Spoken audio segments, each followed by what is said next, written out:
Back to our channel. ఈరోజు video ఏంటంటే ఎలక్కాయ చట్నీ ఎలా చేయాలో చూసేద్దాం. ఫస్ట్ నువ్వులు వేయించుకోవాలి, మళ్ళీ ఎండుమిర్చి ఇంకా పచ్చిమిర్చి వేయించుకోవాలి.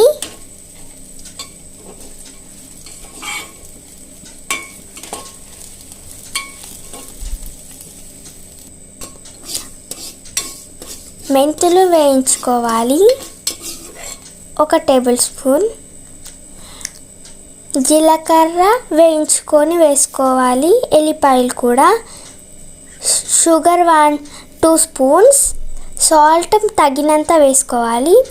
ఎలక్కాయని పలకొట్టేసుకొని ఒక ప్లేట్లోకి తీసుకొని పెట్టుకోవాలి.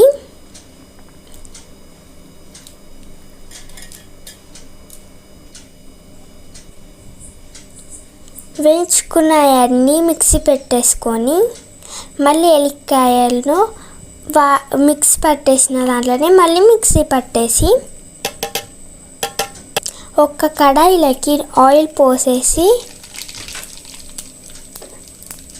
ఆవాలు వేసేసి కరివేపాకు వేసేసి మినపప్పు వేసేసి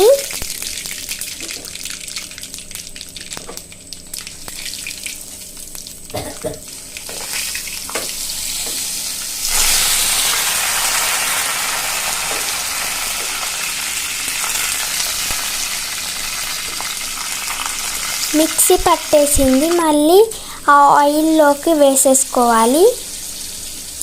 3 మినిట్స్ మగ్గనిచ్చిన తర్వాత మన ఎలక్కాయ చట్నీ రెడీ. ఒకసారి మీరు ట్రై చేసి ఎలా ఉందో కామెంట్ చేయండి. ఇప్పుడు మా చెల్లి తిని చెప్తుంది, చూడండి. బాగుందంట guys. Bye bye. Like, share and subscribe.